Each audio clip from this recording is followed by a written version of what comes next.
Partage spirituel numéro 16, partage spirituel d'été numéro 16. On nous dit que quand Adam et Ève ont décidé de manger de l'arbre du fruit, la conséquence, c'est que ça a mélangé en eux, et donc en chacun d'entre nous, le bien et le mal. Auparavant, ils ne connaissaient que le bien en eux, et le mal n'était qu'à l'extérieur. Mais ils ne le connaissaient pas. Maintenant, nous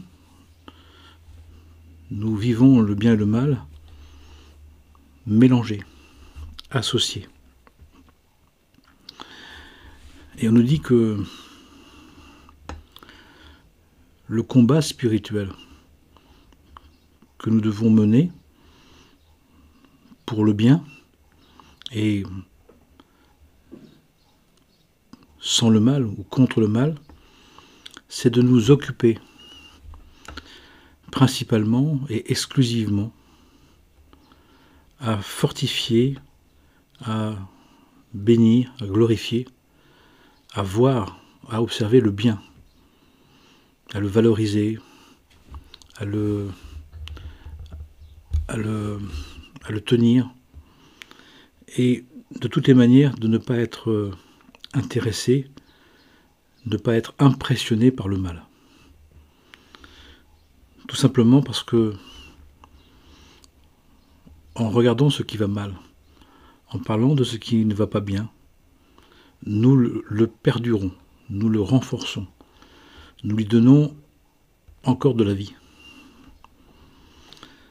Et au lieu de s'agacer sur ce qui va mal, au lieu de s'énerver sur ce qui ne convient pas, il s'agit de valoriser, de survaloriser, de regarder, de renforcer tout le bien, le bon, le beau, le vrai, le juste que nous pouvons faire.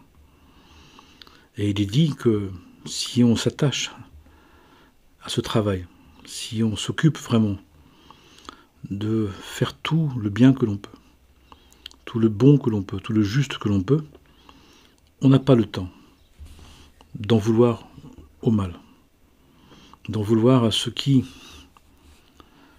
dans le mal, est devenu mauvais. Tout simplement parce que on ne l'alimente plus, on n'en tient plus compte. Une des raisons qui nous pousse à vouloir intervenir dans ce qui ne va pas, nous dit-on dans les enseignements, c'est notre impatience. Nous voulons corriger, nous voulons réajuster, nous voulons guérir, mais à notre manière, selon nos conceptions, comme on veut,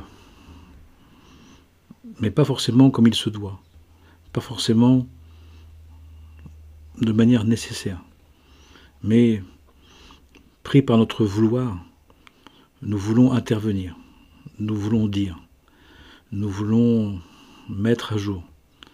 Et finalement, quand on regarde dans le temps, souvent, trop souvent, ça n'a fait qu'accentuer et aggraver les choses au lieu de les résoudre. Et on nous dit que dans cette fin des temps, pas mal de choses, beaucoup de choses, majoritairement, le fait de ne pas donner du pouvoir, d'importance, de considération à ce qui ne va pas, serait et le meilleur moyen de le défaire, de le délier, de le rendre inopérant, de le réduire à presque rien. Et à vrai dire, ça dépend de notre regard. Si nous sommes dans un regard divin, comme un être divin l'est, il ne voit que la volonté divine. Il ne voit qu'une action spirituelle du divin, en tout et pour tout. Et il fait en sorte de ne pas faire un écran mental, un écran affectif, un écran personnel qui laisserait entendre que quelque chose de mauvais, quelque chose de non voulu par Dieu, de non prévu par Dieu, de non accepté par Dieu pourrait se faire. Et souvent, ce qui nous empêche de nous contenter, de prendre soin, de préserver, de protéger, de défendre, c'est une impatience mentale, une inconstance intellectuelle, une incertitude spirituelle, de connaissance, qui fait que nous pensons, nous projetons que quelque chose pourrait se passer finalement sans la volonté divine, sans l'accord divin, sans la protection divine, sans sa providence. Comme si finalement le divin n'était pas présent, pas suffisamment, pas vraiment, et que nous devions le remplacer, que nous devions faire le travail à sa place. Alors que l'affirmation du bien, c'est d'affirmer que seule la volonté divine est capable d'agir véritablement, d'être capable de faire ce qui doit être fait. Mais ça nous place à ce moment-là dans une incapacité d'agir par nous-mêmes. Une prise de conscience que dans notre agir, il y a de la revanche, de la rébellion, de l'intempestivité, de la colère, de la haine gratuite, du règlement de compte, mais qui n'est pas un vrai service à Dieu, qui n'est pas une vraie intention de prendre soin, mais qui est un rapport de force que nous voulons gagner, que nous voulons remporter. Alors quand on voit les saint hommes et saintes femmes, ils sont capables, ils nous montrent comment agir, comment être dans l'agir spirituel, dans l'action divine, dans l'incarnation du Verbe. Et nous avons à nous en inspirer. Et on ne peut pas dire d'eux qu'ils ont été lâches, qu'ils ont laissé faire, qu'ils n'ont rien dit, au contraire. Mais ils ont dit l'essentiel, qui est que nous sommes sous le regard du divin, que le divin est le seul maître à bord, que de dire à l'autre, ou de dire à la situation, et de se dire aussi à soi-même, que de toute façon, quoi qu'on fasse, le divin ne laissera pas faire, que le divin n'acceptera pas qu'on abîme sa création, qu'on s'abîme sur sa création. Et qui fait que cette affirmation intense, ardente, renouvelée, assumée, crée un changement. Mais ce qui fait écran en nous à ce moment-là apparaît. Ce qui nous empêche apparaît. Nos conceptions, nos idées, notre vouloir, cette espèce d'attitude volontaire, de bonnes intentions, l'enfer en est pavé, encore une fois, d'un vouloir qui voudrait, sur ses idées, j'ai pas pu m'empêcher, je ne pouvais pas rien dire, je ne pouvais pas rien faire. Oui, mais comment tu l'as fait? En quel nom tu l'as fait? Parce que si tu l'as fait en ton nom, le bien que tu voulais faire, c'est un petit bien. C'est un bien mélangé. C'est un bien qui fait une part de bien, mais aussi une part de mal, qui alimente. Mais si le bien que tu veux faire, le premier bien que tu veux faire, c'est de demander à Dieu d'intervenir, de demander à Dieu d'être présent, d'affirmer sa présence, de demander une présence plus intense, de demander une aide, un soutien, de demander un soulagement. À ce moment-là, tu poses un acte, tu ne dis pas rien, tu n'es pas complice, parce que tu affirmes dans cette situation-là que le divin est présent, que tu souhaites que le divin soit présent, que tu lui demandes d'être présent. Il l'est déjà, tu affirmes sa présence. Et ça, c'est le grand bien. C'est le bien sans ombre. C'est le bien qui n'engendre pas une ombre portée de mal, de quelque chose de désordre. L'affirmation de l'ordre divin, de l'ordre ontologique, de l'ordre éternel, cette affirmation-là est un bien sans ombre, est une bonté sans malheur, est une vérité sans mensonge. Parce que seule la vérité est éternelle, seule la volonté divine est absolue. Le reste est passager, le reste est illusoire, le reste est en surface. On sait bien que un mirage tient tout le temps qu'on y croit. Une illusion est présente et possible parce qu'on y adhère. Mais si on se concentre sur la nature éternelle des êtres, sur la nature éternelle de la création et de l'humanité, même si temporairement il y a des désagréments, il y a des malheurs, il y a des mal-êtres, pour autant, d'affirmer que la présence divine est présente et qu'elle est agissante et que c'est elle qui va et qui peut résoudre les choses, qui peut les accomplir sans dégâts, sans ombre, sans limite, sans empêchement, dans le temps, est la meilleure des choses. Mais ça veut dire aussi que ça va nous demander de nous retenir. Ça va nous demander d'accepter qu'il y a des raisons à ce qui se passe. Que la mise au jour de ce qui ne va pas, de ce qui est mal, de ce qui est mauvais, eh bien, est nécessaire. Pour que justement les personnes prennent conscience. Pour que les personnes mettent à jour leur véritable nature, leur véritable comportement. Certains pensent que c'est de la lâcheté, du laisser-aller, du racontage. Mais face à des événements, de ne pas réagir, mais de se placer, d'affirmer que la volonté divine est agissante et présente.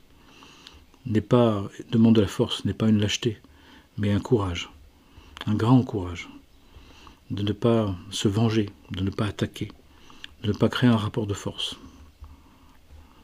de ne pas utiliser notre vouloir personnel pour justement accompagner le mouvement de la vie et des choses et des êtres. Qui fait que ça nous demande de travailler sur nos comportements, sur nos attitudes, et de montrer finalement dans notre placement que nous ne sommes pas impressionnés, que le mal-être, le malheur, la mort, l'anéantissement ne peut pas nous empêcher d'aimer le divin, ne peut pas détruire en nous la confiance qu'on a en Dieu. Ça veut dire aussi que c'est de se souvenir et de vivre comme un être divin. Un être divin qui ne peut pas être anéanti, qui ne peut pas être détruit, même par la mort. Quand on meurt, on dépose le corps, l'âme continue, l'âme existe toujours. Elle n'a pas été altérée, elle n'a pas été détruite. Il n'y a rien qui le peut, sauf Dieu, et Dieu ne le veut pas, puisque Dieu nous a créés pour nous permettre de nous réaliser. Ce qui fait que même si les événements, on ne peut rien y faire, même si les événements, on ne peut que les constater, qu'on ne peut que les subir, pour autant, nous avons à conserver en nous une part en nous qui est intangible, est inaltérable, est intouchable par les événements. Et c'est celle-là dans laquelle nous devons nous réfugier. C'est en celle-là où nous devons nous protéger, nous défendre, nous affirmer dans la vérité que ce que Dieu a créé est bon, est très bon, est pur, est saint, et ne peut pas être altéré. Sauf si on y croit, sauf si on y adhère, sauf si on est dans une forme d'idolâtrie de la matière, comme s'il y avait un autre pouvoir, une autre puissance qui pouvait intervenir. Bien évidemment, on le voit dans le livre de Job, c'est que les forces contraires, les forces du chaos, les forces du désordre sont autorisées. Le mal n'est pas forcément mauvais. Il le devient quand on ne sait pas quoi en faire. Il le devient quand on pense qu'il s'oppose à la volonté divine, comme s'il avait un pouvoir personnel. Mais sinon, on dit que le mal n'est pas mauvais dans le sens où il peut être le marchepied du bien. Il porte quelque chose d'un autre bien. Mais ça dépasse nos catégories humaines, ça dépasse nos catégories habituelles. Et pour autant, c'est présent. Et pour autant, c'est déjà là.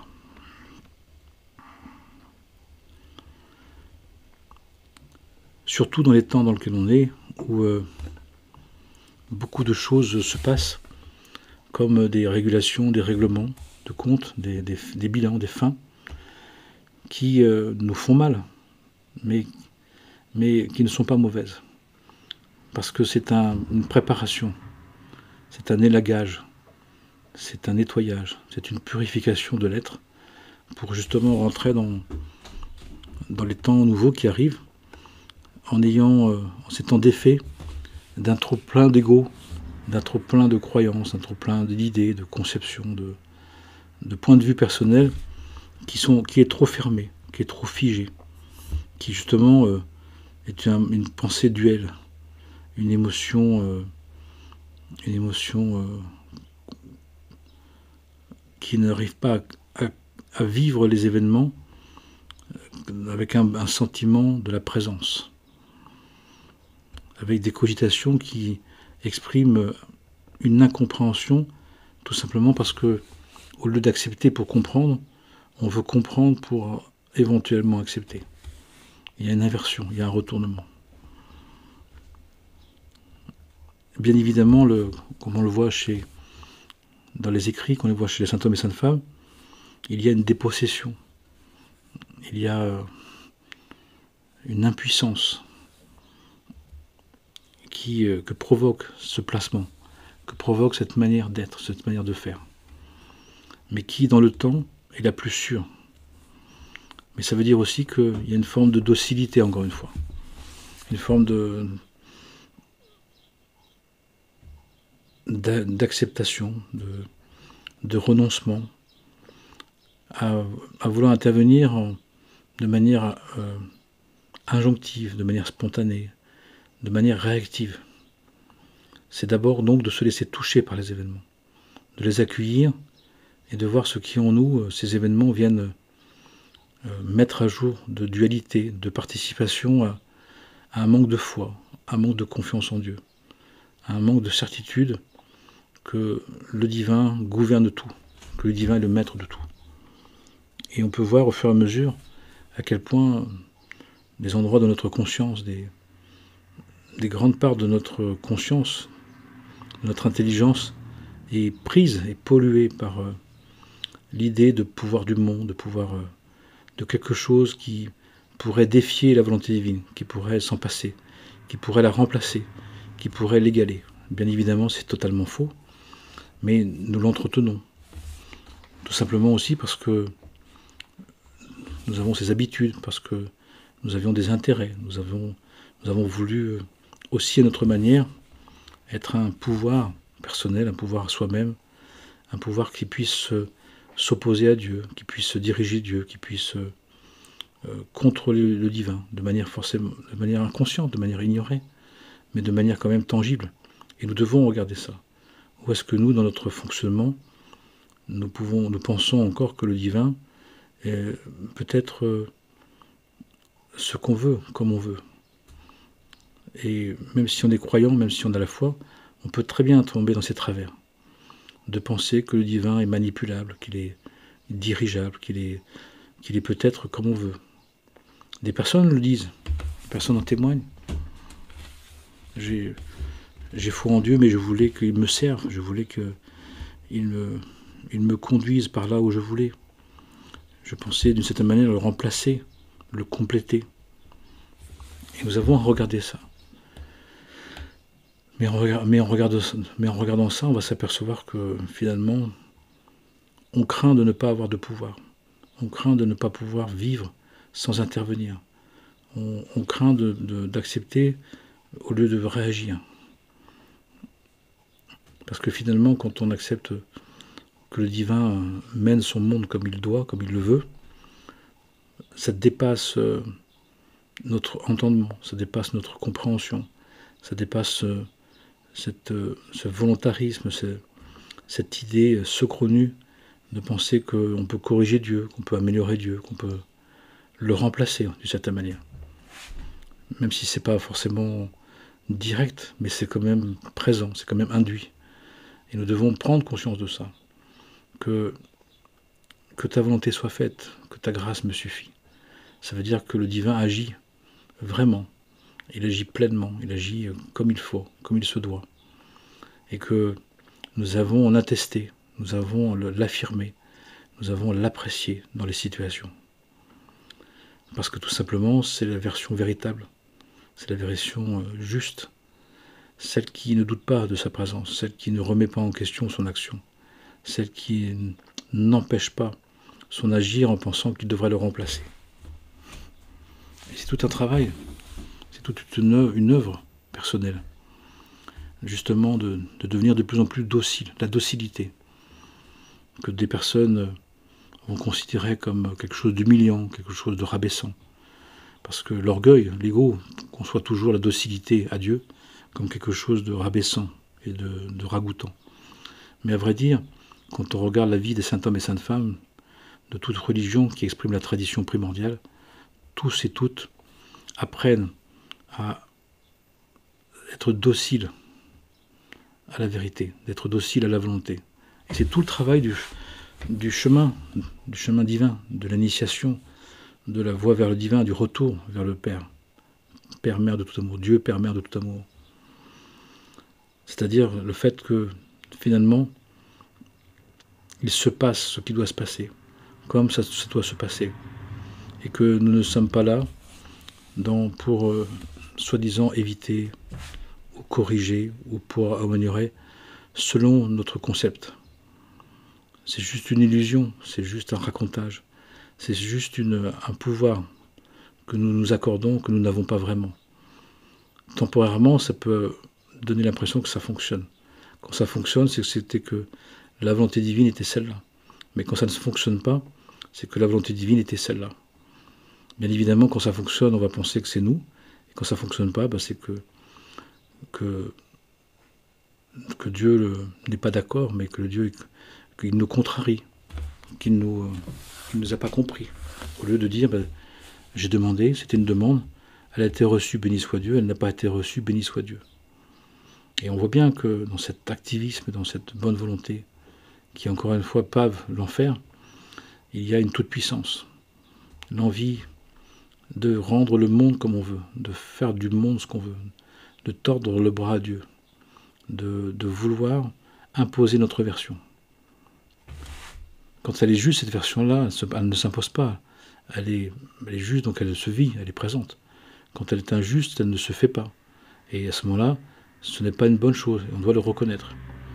Encore une fois, quand on demande à Dieu, c'est une demande. C'est une prière, je te prie. C'est pas une exigence, c'est pas une imposition. Et on voit bien que quand on veut imposer, comme on veut, on est juste en train de faire un bien, mais mélangé avec du mal. On ne différencie pas les deux.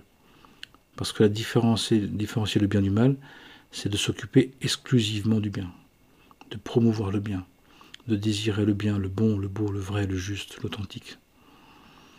Ça ne veut pas dire qu'on ne voit pas ce qui ne va pas, mais on ne lui donne pas d'importance, on ne lui donne pas de place, on ne lui donne pas de considération, on ne veut pas l'alimenter. On sait que l'observateur participe à l'observation, et donc on ne veut pas participer à cette observation-là. Même si on la voit, même si on constate, mais on n'y reste pas, on n'en parle pas, on ne l'évoque pas, on ne veut pas la nourrir, de combattre. Le combat est gagné d'avance si on ne lutte pas. Spirituellement parlant, le combat est gagné si on ne lutte pas. Tous les grands maîtres, tous les éveillés l'ont montré. C'est celui qui sort l'épée qui périra par l'épée. On n'utilise pas l'épée contre. On ne se bat pas. On ne se bat pas contre les autres, on ne se bat pas contre le mal.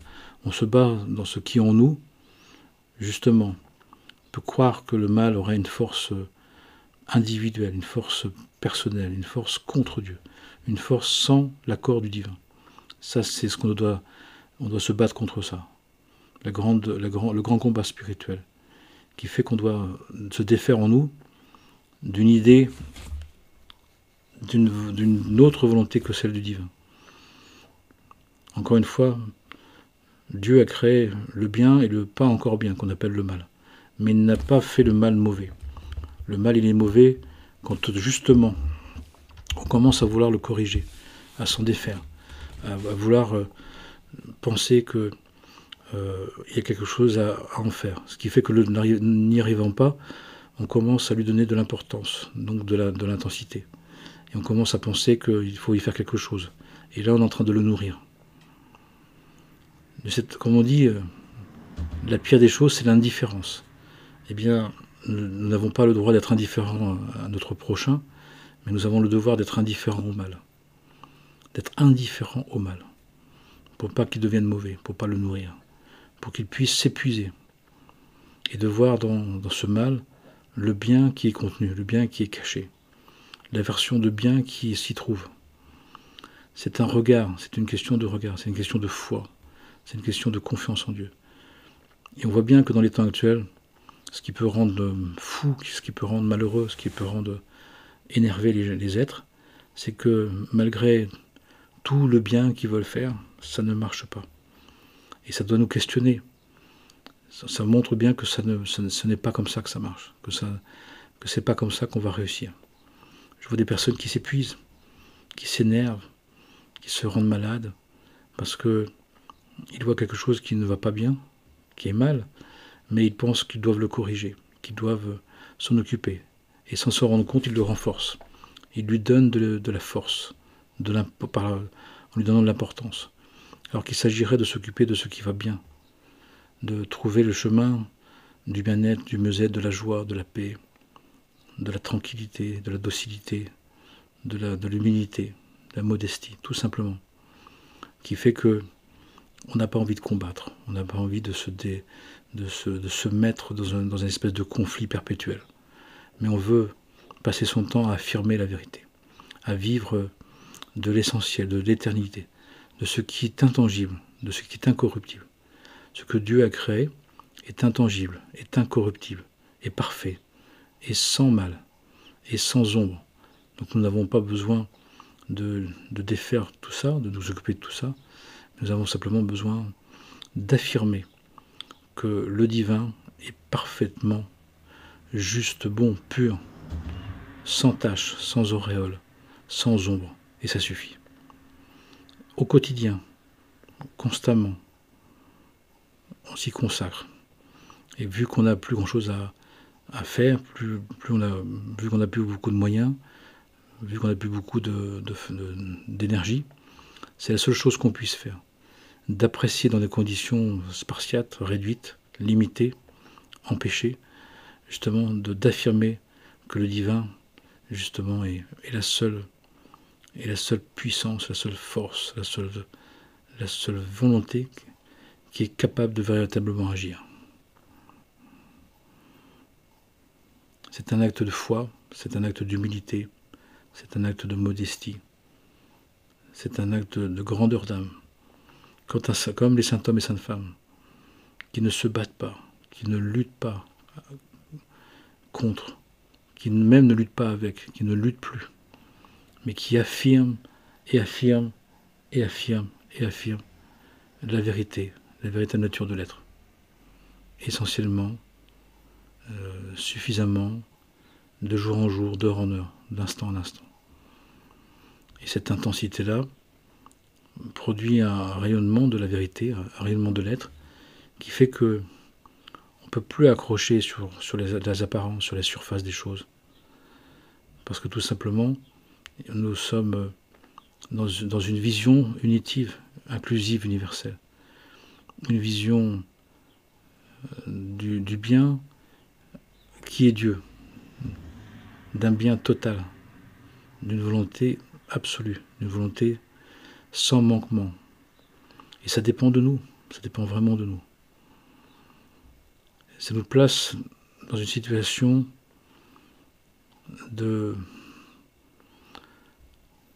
sans pouvoir personnel, sans vouloir personnel. On n'en a plus besoin, on n'en veut plus.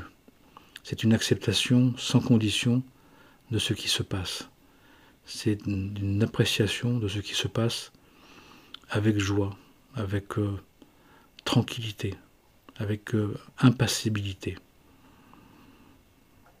C'est un agir sans agitation, un non-agir. J'agis sans m'agiter. J'affirme sans avoir besoin de lutter. Je reste à ce degré de conscience unitif où tout vient du un et tout y retourne, quelles que soient les apparences. Et c'est vers ce quoi nous devons aller. C'est vers quoi nous allons de toute façon. Le fait de ne plus gérer la dualité, de ne plus se battre pour garder la vérité, mais simplement de l'affirmer. Mais dans un degré, dans une intensité, dans une régularité, dans une quotidienneté qui ne laisse pas la place à l'ivraie, qui ne laisse pas la place au doute, qui ne laisse plus la place à la tristesse, à l'amertume, à la haine gratuite. Parce qu'on ne veut pas combattre, parce que ça ne sert à rien. On coupe une tête, il y en a 3 autres qui repoussent. Le combat est perdu d'avance. Et il nous épuise. Et je vois des êtres de plus en plus épuisés. Surtout, étonnamment, ceux qui voulaient faire un grand bien. Il y a une désillusion, il y a des déceptions. Parce qu'ils étaient dans une lutte, ils étaient dans un combat, au lieu d'être dans une affirmation. L'affirmation pleine entière d'un être qui décide de ne pas se battre pour ou contre, mais qui décide d'affirmer la vérité. La vérité que la volonté divine est la seule et la bonne, l'unique, la véritable, l'entière, la complète. Et que derrière toutes les apparences, il n'y a que Dieu, qui est Dieu. Il n'y a rien d'autre, rien d'équivalent, rien à côté de lui, rien en plus de lui, rien contre lui, impossible. Amen et Mana, que le Saint-Nom divin nous bénisse, nous guide et nous fasse vivre dans ce degré d'unicité qui nous permet de regarder le monde avec, par notre regard que le divin regarde le monde. Et en laissant le divin regarder le monde, de nous diviniser, de nous sanctifier par la présence unitive que nous laissons passer, qui fait que tout s'inclut en Dieu.